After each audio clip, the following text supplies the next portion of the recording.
On passe au point numéro 2.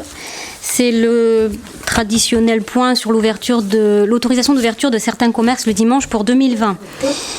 Donc c'est la même chose qu'on vote tous les ans.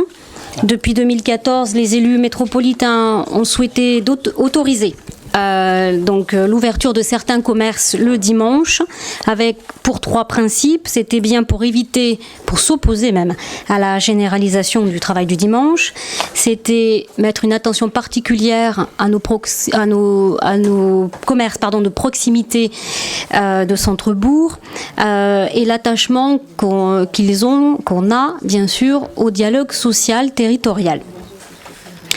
Alors, suite à ces accords qui sont des accords entre partenaires sociaux et accords avec les acteurs du commerce, il a été décidé, donc, comme tous les ans, que le premier dimanche de décembre, tous les commerces du territoire métropolitain, sauf les commerces alimentaires de plus de 400 mètres carrés, pouvaient ouvrir. L'avant-dernier dimanche avant Noël, c'est seulement les commerces de centre-ville et de bourg qui pourront ouvrir. Et le dernier dimanche avant Noël, c'est tous les commerces, idem que le premier dimanche, c'est-à-dire tous les commerces du territoire métropolitain, sauf alimentaires, plus de 400 mètres carrés. Donc, ce qui veut dire en date pour 2020, ça serait le 6 décembre de midi à 19h, le 13 décembre, donc seulement pour les commerces de centre-ville et centre-bourg, et le 20 décembre pour tous les autres commerces du territoire, sauf alimentaires, de plus de 400 mètres carrés.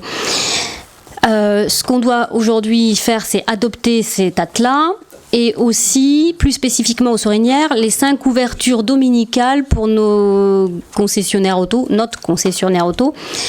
s'il y a des journées commerciales nationales qui sont faites donc par le constructeur. Voilà quelle est aujourd'hui la demande que je vous fais. Est-ce qu'il y a des remarques ? Bruno.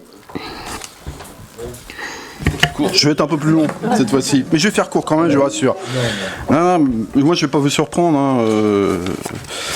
J'essaie d'être en cohérence avec mes votes précédents, puisque effectivement, tu l'as rappelé Christelle, on a appris à prendre ce type de délibération tous les ans depuis quelques années. Donc moi, d'emblée, je ne vais pas vous surprendre, je voterai contre cette délibération. J'entends pour autant, moi je suis dans la nuance, j'entends la volonté exprimée au travers j'entends la volonté exprimée au travers de cette délibération de vouloir limiter l'ouverture des commerces le dimanche par rapport à une décision qui a été prise, faut-il le rappeler, par M. Macron en son temps. Et cela en corollaire de la volonté aussi de préserver les commerces de proximité.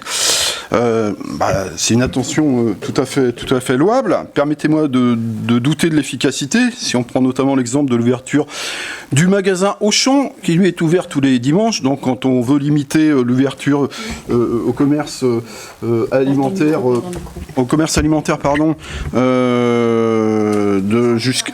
de plus de 400 mètres carrés, c'est raté, force est de constater, voilà. Mais je n'incrimine pas les élus, j'intègre cette volonté politique, mais c'est pas facile. Sur le principe, j'ajoute aussi que le pouvoir d'achat des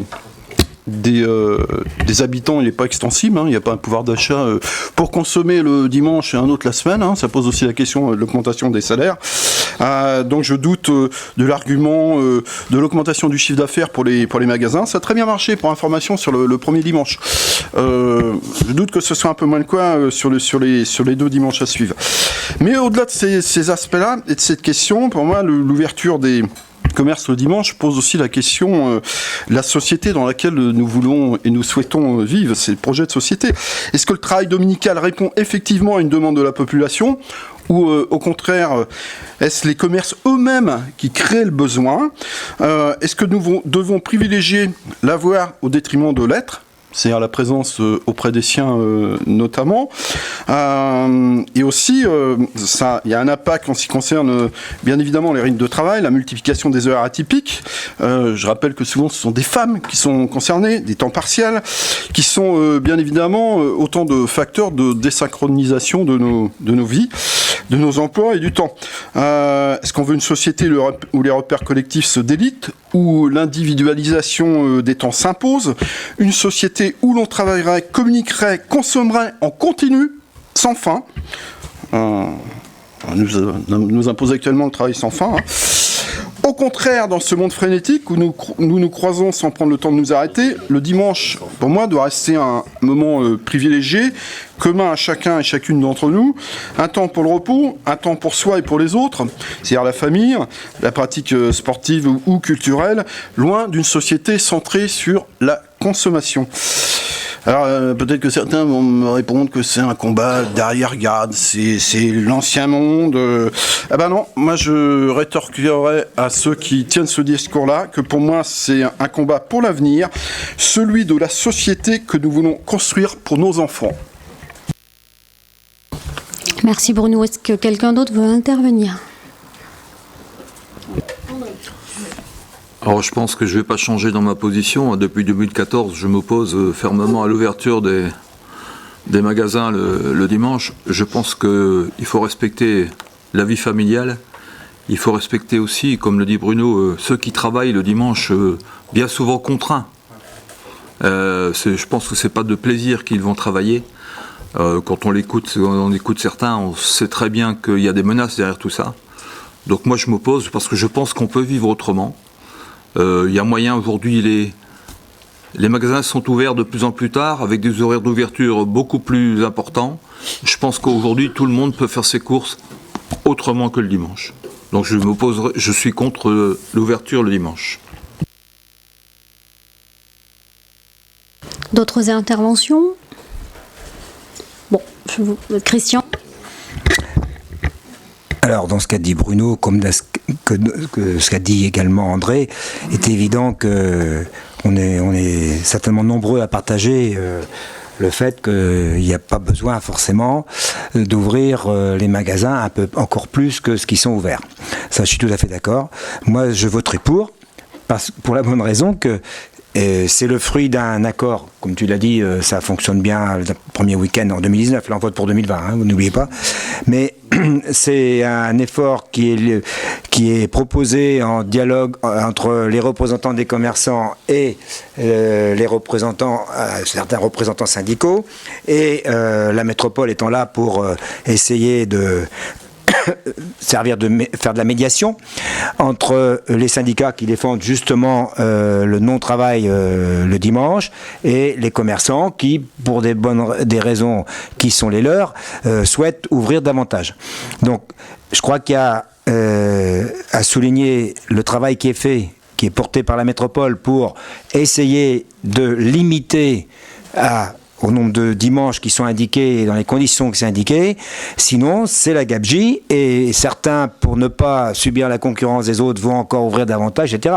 On s'en sort pas. Donc là, l'avantage ici, c'est qu'on a un cadre dans lequel tout le monde à peu près fonctionne, et ce qui veut dire qu'on est quand même dans une limite. On limite quand même l'ouverture des commerces le dimanche avec cette règle qui, moi je la salue parce que je trouve que c'est pas totalement la liberté de faire n'importe quoi. Voilà ce pourquoi je propose de voter pour et d'inviter aussi les collègues à voter pour. J'en profite pour faire remarquer que, évidemment, ça peut avoir une incidence sur les commerçants des Sorinières qui souhaiteraient ouvrir à ce moment-là. Donc, vous irez leur expliquer personnellement, si vous le souhaitez, votre position. Allez. Muriel, vas-y. Je vois qu'on est sur des débats individuels, là, mais au-delà de ça, bah si, vous êtes exprimé individuellement, donc ça, c'est votre ressenti, c'est votre... On est d'accord, le vote, on est d'accord. Bon. Moi, plus concrètement, je voulais savoir, ça concerne, vous avez évalué à combien de commerces ça concerne aux Sorinières, je parle. Hein. On est aux Sorinières, là. Parce que le débat auquel... Ils sont libres d'ouvrir ou pas. Oui, mais est-ce qu'aujourd'hui, vous avez... Non, ça dépend des années. Ils n'ouvrent pas forcément tout. Ça dépend comment va tomber le jour férié derrière. Je ne sais pas. Hein, on n'a pas de... L'année dernière, par exemple, il y a eu combien de commerces d'ouverts? C'est ça qui est important aussi de... Je n'ai pas le chiffre. Ouais. Moi, je vois dans cet accord-là la protection de nos petits commerçants, voilà, parce que ça permet de dire vous pouvez ouvrir et de dire au gros vous devez rester fermé, voilà, c'est ce qui est demandé là. Donc pour moi, je me dis ok, j'ai moi-même travaillé les dimanches et je sais bien que c'est pas simple et qu'on n'a pas forcément envie d'y aller. Pour autant, il y en a qui aussi, en ayant travaillé le dimanche, profitent de pouvoir bénéficier d'un petit peu plus de sous à la fin du mois et peut-être un temps de fête, ça peut être intéressant. Donc moi, je dis aujourd'hui, ce qui m'intéresse là, c'est de me dire que nos commerçants, nous, aux Sorinières, peuvent ouvrir s'ils le souhaitent et ne pas avoir la concurrence des gros autour. Voilà. Donc moi, c'est ce que j'y vois de positif aujourd'hui. Enfin, s'il te plaît. Ah oui, pardon. Je peux parler? Oui. Vas-y. Par rapport à l'argent que les gens peuvent toucher en plus, je pense que là, il y a un peu une contrainte, parce que bien souvent, les gens n'ont peut-être pas le salaire qu'ils devraient avoir, et ça fait un appoint, mais ça devrait peut-être pas être l'argument. Moi, je pense que c'est un mauvais signal qu'on donne dans la société qu'on vit actuellement, dont on dit qu'il faut faire attention à tout ce qui est gaspillage et tout ça. Là, on donne un signal de consommation et de consumérisme qu'on continue à envoyer. Pour moi, c'est pas un bon signal. Voilà, donc moi, je voterai contre ça. S'il est vrai qu'il était inutile d'avoir à refaire un débat sur le budget de la métropole tout à l'heure, là c'est pareil, hein, c'est le même débat qu'on a tous les ans. Je vous propose qu'on vote, du coup. Alors, qui est contre? Les contre. Les contre.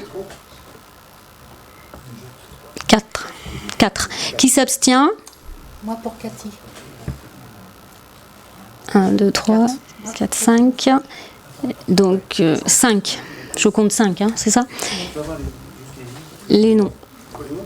Patrice Salou. 1, 2, 3, 4, 5. Emmanuel Lizzati. Frédéric Feuillard et Cathy Beaufort. Par déduction, les autres sont pour. Merci. Oui, bah vous pouvez lever la main, qui est pour. Je lève la main pour prolonger.